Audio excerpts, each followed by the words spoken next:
What were we talking about? Ambition. Oh, you said ambition might be A symptom of insecurity. yes. Yeah, I think Let's unpack this. for sure it is. I don't remember who said this, but it resonated big time. It's like the most successful people hold like contrasting beliefs at the same time, which is that they're not good enough and they're also better than everybody. They believe those two things at the same time. Yeah. But then you also have the third leg of the stool, which is the discipline to execute for a long time. And I think this might have been an Alex Hormozy thing.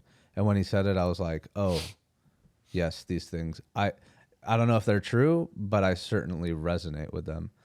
I basically believe that I can do whatever I want to do. You know, I'm not going to get into the NBA, but in terms of my goals, I can achieve whatever I want to achieve. And then I'm also, when it comes down to it, confronted with the insecurity of like, oh shit, how am I going to do this? Is this really going to work? What if it doesn't work? Blah, blah, blah, blah, blah, blah, like You're all literally that stuff. speaking everything that's been going on in my head the last, I don't know, 2 years. Yeah. And then the third stool comes in, which is like, okay, I just have to execute one step at a time, right? It goes back to just the process, the day-to-day, execute what I need to execute today. Yeah. And that's it.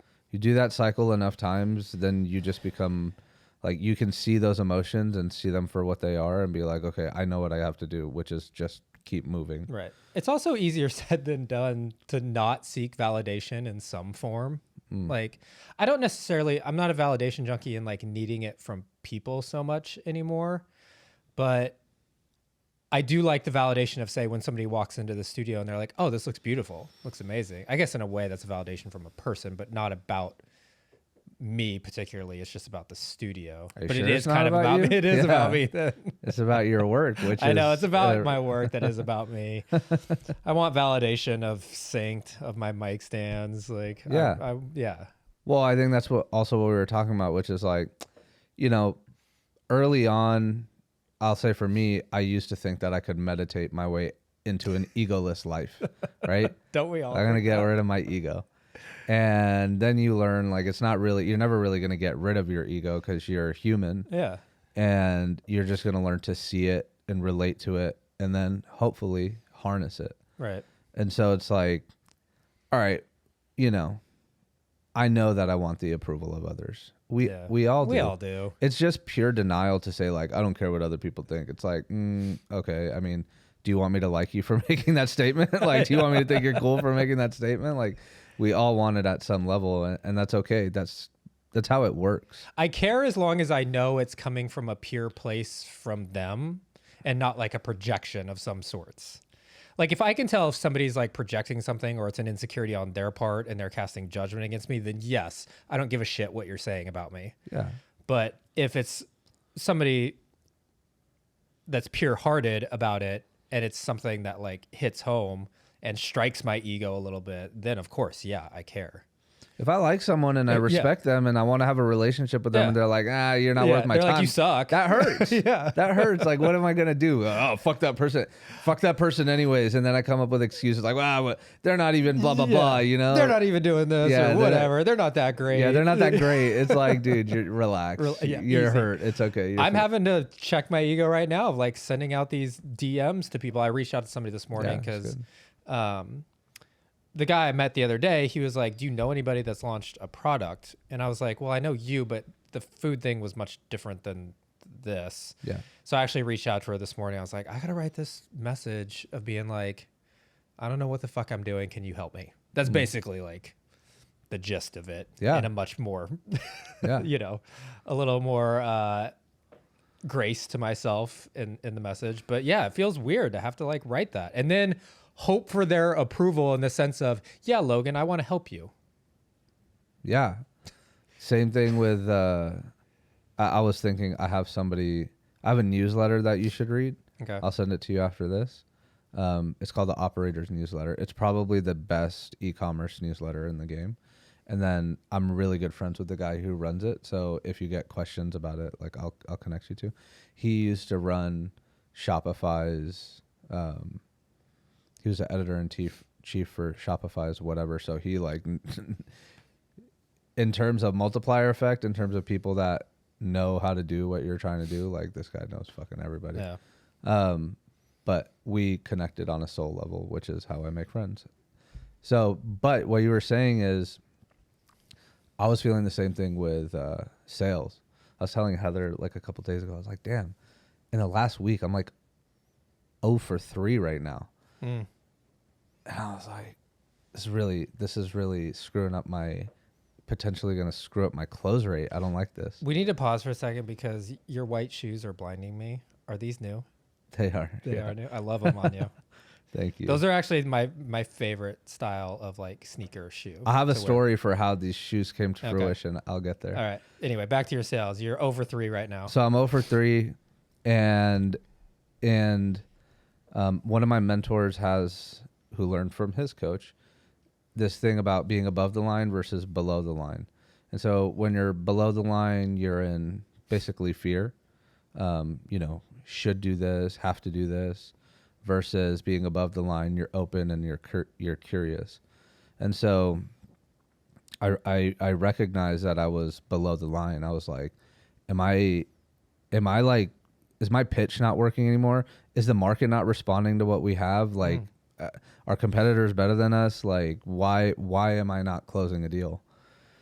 And then I recognized, I was like, oh, I'm below the line right now, right? Like all of my thoughts are fear-based. So what does it mean to go above the line? And so I stepped into curiosity, and I actually reopened the last sort of no that I got. And I realized that it was kind of a no, but he actually gave me 1 or 2 really good reasons as to why he thinks he should go with a different option. And so today, one of my priorities is to actually write a response. I'm going to put a little 1-pager together for just information that's going to be potentially valuable to make him see us as an option again. And so just by like pausing to recognize that, oh, I'm below the line right now, I was able to look at the same email and recognize this is not closed loss. This isn't a closed opportunity. In fact, he just gave me really amazing information. I'm almost positive I'm going to blow his mind today. Yeah. And that was just a matter of perspective change. Right. It's funny how you can just read an email differently the second you're above the line, like you said. As soon as I was above the line, I was like... It's like all of a sudden the same jumble of words means something completely different. It means something different. Yeah. At first, I saw the not right now, the no. And then once I got above the line, I was able to get creative with the information he gave me instead. Right. And in fact, I was listening to the email better. And so as it relates to ego, if we can have more self-awareness about like our negative reactions with this stuff, it doesn't just make me some woo-woo person that is like super zen and chill with life. It makes me better able to achieve my goals. Yeah. Like in a very practical sense. I'm curious on a more practical matter, when you get that email that says kind of a no, what's your follow-up with them? Because I've had a couple consults where I did a discovery call with them. I'm like, hey, this is what I do. What are your guys' needs? We cover it all. And then a couple people I haven't heard back from. So I'm like, I want to do a follow-up email, but I don't, like, how would you word that? Like, they didn't really say no, but they haven't checked back in with me yet. I want to check in with them, but I don't want to seem desperate. I don't want, You know what my favorite one is? It's got like a 54% response rate. Oh. Made me think of you. Subject line, made me think of you. Good thing nobody listens to the podcast because I'm going to rip it. Made me think of you. And I'm like, hey, how are you? I was talking to blah, blah, blah, and it made me think of you. Or I was doing blah, blah, blah, and it made me think of you. Like, who the fuck doesn't, that's like, oh, you feel a little bit special. And then I'll do like would love to reconnect and see how we can help each other going into the new year. You have time for a 1-to-1 in the next few weeks. Okay. I'm booking like, I'm getting 50% response rate, and 1 out of 3 of those emails is turning into a meeting. Nice. Okay. So that's one. That's very tactical. Yeah. But I'm like maniacal about this, that all follow-ups or touch points in the sales cycle need to add value. So for example, I'm sending another follow-up today. This person's not really like, he was interested in, it wasn't a sales meeting. I met him sort of networking, and I got to learn about his business, and we were just getting to know each other. And he doesn't have an immediate need for staffing, which is what my business is. But he kind of walked away. He was like, I'll keep an eye open if anybody in our office, or like if there's any need. And so what I'm going to send him today is like a list of 50 tasks that VAs can do for real estate agents, because he's a real estate agent. And so that's a value add follow-up, because my goal is for him to think about something in a way that he hadn't thought about before. I'm enhancing his perspective. He may look at that and be like, oh shit, you're right. I do these 30 things every week, and it takes a bunch of my time. I didn't realize that I could delegate this. Yeah. So I'm kind of like giving him a new way to look at his business. Going back now to ambition is an insecurity. When, let's say in your journey, what was it with you? What was the insecurity with you? Was it seeking the validation? Was it wanting to do better than somebody? Prove somebody wrong? Of course. All those things? All those things were true and are still true. I mean, yeah. the motives have had an arc, right? Like early on, it was a lot more palpable in terms of like, I wanted to prove my dad wrong. I wanted to prove my uncles wrong. I wanted to make more money than all of them combined. I wanted to be more successful than anybody else in my class. Like, and you wanted to do it your way. And I wanted to do it my way. Like those things were all true, and they're still true. And also I've layered in a bunch of other motives that I can ground myself in, which is like, I want to be able to provide for my family. I want to be able to retire my parents in a way where they don't have to watch the dollar. Do philanthropy work. Like there's so many other motives that I have layered in over time, but I'm not going to pretend like those other things aren't still true to a degree. I definitely don't want to be driven by them solely, but sometimes I gotta let the fucking demon in and be like, the demon is what's going to drive me right now. I'm like in a funk, or I'm not motivated. I need I'll have you seen the TikToks of, where somebody will write a prompt to Chat GPT, which is like, I don't want to go to the gym right now. Write me a message that's going to make me regret not going to the gym.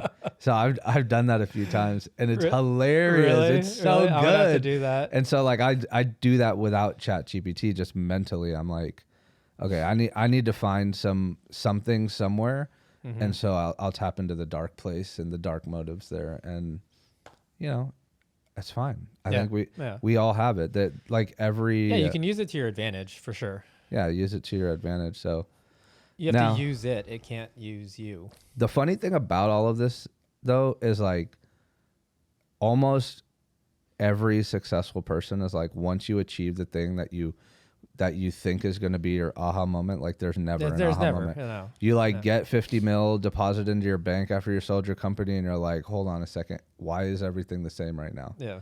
I just have some new digits in my bank, which of course change your life. Right. But like, it doesn't solve all those emotional problems that you had. It doesn't solve all your baggage. It doesn't take the insecurity. Yeah, it doesn't take the baggage away. No. The bag, you wake up and you're like, whoa, I still have the same baggage. You still have to do the work to get rid of the baggage. You still have to do the work. You still got to take the trash out. Which is where I think the honestly, where a lot of greatness is born, is because once you realize that, then you have to recommit if you want to keep going. If you sell a company for 50 million, or you win a fucking championship. Let's say you're an athlete and you win a championship. So, I mean, some people make it to the NBA and are like, I'm good now. Yeah. So what's the difference between somebody who gets into the league and is like, no, I need to win a championship, and then you win one championship versus two championships, or 1 versus 5? Those are people that are fundamentally built different, and they still have those like, I want to be the best, I want to be better than. But they also recommit to just the love of the game. Well, I think I saw Kobe talking about it the other day, that somebody had asked him back in the day, what's the difference between what is it about the greats? What's the one thing that's similar? He said it's love. We love the game. You It's love that the game. simple. You love 100%. it. And so you do everything necessary to become the best at it, to perfect your craft, to keep playing, to keep winning. Like you love it that much. 100%. That's really what it comes down to. Yeah, one of my coaches right now, he sold his company for mid 8 figures, and he's now building like 3 other 8-figure companies. And it's 100% not coming from, maybe not 100%. The majority of it is not coming from this place of like, I have something to Right. prove. It makes He's you just feel like, something. this is just what I love to do. It's what he It's loves so to much do. fun. And It also could waver on an addiction almost too. well, I think that comes the addiction. Why? Right? An addiction is a symptom. Yeah. So I think that falls into the bucket of like trying to solve for that baggage. The Yeah. addiction is actually it's baggage. And so I don't know. I think I'm in the in between place because I haven't had my like oh shit success moment to like hang my hat on, but I'm doing well in life. So That's how I feel too. you know, I could technically coast and live a good, comfortable life. There's no reason to be ultra ambitious. And so the only reason to continue to be ultra ambitious is, I don't know, because I fucking want to be. Yeah. I like it. I like setting big goals for myself. I love figuring out how I'm going to achieve them. I love forging my character to actually have the discipline to execute on it. And then I love achieving what I set out to achieve. It's just like it builds confidence in myself. I feel like more capable in the world. I become more useful to other people around me, more helpful, and that's I just simply get cool bored if I'm not going after something. Oh, I don't know that I do. Really? Oh man, I could sit on this couch all day. Really? Seriously, I'm so entertained. I don't by really believe that. Oh my god, you never see me. You never see me in I know chill because mode. I always see you in grind. You never see Faiez me in mode. chill mode. I never man. see you in chill I'm mode. fucking. Well, I guess, yeah, I guess even really your wedding, I didn't get to see you in chill mode. No. Because I can go hard in either direction. Like Can we vacation together? Can we take a bromance vacation together? I'm boring. That's fine. I think you're not my type for vacation. Really? Yeah, Really? 'cause you want to do things Well, I mean, no, I'm down to like sit on a beach and read and just sit back and eat and hang out. all day. I could do it a couple days. Now you got to come to my side and like we got to go. That's do, what I'm We got to go saying. do shit one day. That's at what least. I'm saying. Going and doing the shit is like, Heather has like really had to come to terms with like, I'm gonna go do these things with you because that's what partnership is. But like, that's not my preference. My preference is to just observe. I could Yeah. observe all day Yeah. long. Well, then if we're gonna sit there and observe and be on a beach together, you have to at least chit chat with me. Then I'll be okay. See, you know what I mean? Like, you're already making too many asks. I don't want to chit chat. So, yeah, it's getting bored. Yeah, I Okay, guess so if we went, I think no, you're this right. is, I though. need to go back to this because this is gonna bother me now. Yeah. So if we went to say Sedona together, you wouldn't even go on like hikes with me. No, we'll go hike. Okay. I'm a very quiet hiker. Okay, though. perfect. I can quiet hike. I'm all for You may quiet hikes. catch like a 30-minute window if it's a long enough hike where we can Okay, chop it up. that's all I need. An hour. That's all I need. Do a little mini podcast. We don't gotta chit chat for like 4 hours. We just need basically this, but on a hike. Yeah. You know. Yeah. I like it. The boredom is actually, it's valuable, right? Because Yeah. it spurs you into action, and it's like I don't want to be bored. So We need to do a whole episode also of what life has been like now that you don't have to go into your other job too. Now Well, that you get to focus on your shit. Oh, let me share a couple wins. One of them has to do with the white sneakers. So, win yesterday. I paid myself my first full paycheck from the business that was equivalent to the salary I was drawing. Nice. So that felt really good, and there's more left over, but we're just gonna leave it there. So, I quit my job 4 weeks ago. So, to be able to do that is like, that felt good. That's awesome. I did a little dancing dance at Congratulations. home. Thank you. And then the second one, I treated myself to some Black Friday shopping because Ooh. I found $11,000 in crypto that I'd totally forgotten about. What? My friend I was talking to him on Thanksgiving, and he's like super into crypto, and I'm like, whatever. I like to listen, but I'm not a participant. But I did listen to him back in like 2019, and so I might have bought like, I put it on auto buy for like 6 months. And so, I got in at around 10, maybe 15. Like it fluctuated the price on the auto buy every week. But all in, I probably spent a little over $1,000. And then I just completely, maybe I changed my bank account or something, so it turned off. Completely forgot about it for 5 years? Yeah. And Bitcoin is at like 100K right now. It's on a huge run. And so he's talking about it. He's going to sell, and then he's going to wait, and then he's going to buy. And I'm like, hold on a second. I think I've got some crypto somewhere. And I was like, I don't know my login, whatever. So I spent 20 minutes trying to figure it all out. And I got in, and I was like, oh shit, I got 11K just sitting here. Withdraw. And I was like, all right, I'm gonna do a little bit of shopping, and then I'll be smart with the rest of it. Man, I saw a graph. Bitcoin is one of my biggest regrets, because I saw a graph of what it started. It was every year on Thanksgiving since 2010, what Bitcoin was worth and what it was worth in 2010 when I first started to get cash, and I probably could have like bought a healthy amount of it. Yeah. So I'm so annoyed at myself over that one. So annoyed. Yeah, it is what it is. It is what it is. Well, when I told my dad that I withdrew it, he was like, no, put it back in. He's like, put it back in and forget about it for the next 30 years. Yeah. He's like, it may go back down to 50K tomorrow, but in 30 years it may be worth $1 million. So yeah, who knows? I was like, nah, dude, I'm not gambling with you this. You got to treat like, yourself sometimes. I did break off a little bit. So white so sneakers, those are the white sneaks. Nice. made the cut. Nice. What brand are those, by the way? Zara. Okay. It's just all white. Nice. So we'll see how long you keep them white. I do have to. I mean, they're already like scuffed up because mine don't last very long. Outside. I basically have to buy that new same style like every year and a half. I feel like exactly. But I feel like I wear them out pretty well. Yeah, that's fine. Yeah. Dude, these are like fucking $45. Oh, nice. Speaking of Black Friday, I ventured out because I kind of had to go to Target for something else. And I was like, oh, I got to go on Black Friday. What's this going to be like? But then I realized the benefit of it is actually with kids and toys and the deals that you get. I'm like, oh, okay, I can manage this and get some shit for Christmas. Okay. So, yeah, I kind of went nuts.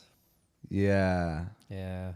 Did you go nuts with a budget, or you just went nuts? Kind of with a budget. I didn't go that nuts. Like, not maybe what I would have done in the past. Like, yeah, I'm definitely a little more fiscally conscious now, partially just because I have to be. Yeah. But also, I'm not going to just buy my kids a bunch of random shit. Like, I'm pretty intentional about what toys they're getting. Yeah. So I had to put a spreadsheet on that one. I have Casey's birthday, baby girl's birthday, and then Christmas all in December. What are their birthdays? It's the 4th and the 10th. Casey's is today. Oh. Which I managed to somehow always forget every morning, even though yesterday I know, even though I'm looking at the calendar and like, oh, we have Uchi tonight and our date. And then somehow morning hits and I'm like, it goes out of my mind. Noble is the 10th? Noble's the 10th. Yeah, she's going to be 2. I forgot that. I'm the 11th. She's a little sass now. Oof. She has got some fire. Yeah? Yeah, she's funny. She's so funny. She can pretty much fully communicate now too. Little words coming out of her mouth. Her and brother wanted to go to Hat Creek the other night. She's just like, Hat Creek. Yeah, Hat Creek's got it on lock with the kids. Yeah. Especially the one out by us because they have a little playground that they can play on. And the playgrounds are everything. It's everything for kids. Yeah, like McDonald's ditched the playgrounds and... Big mistake. Big mistake. Yeah. I know. Out in Dripping Springs, I'm like, how can I need to... My entrepreneurial brain is like, I need to open up a food place with the kid friendly and... make a killing out there because there's not many and parents are always talking about it.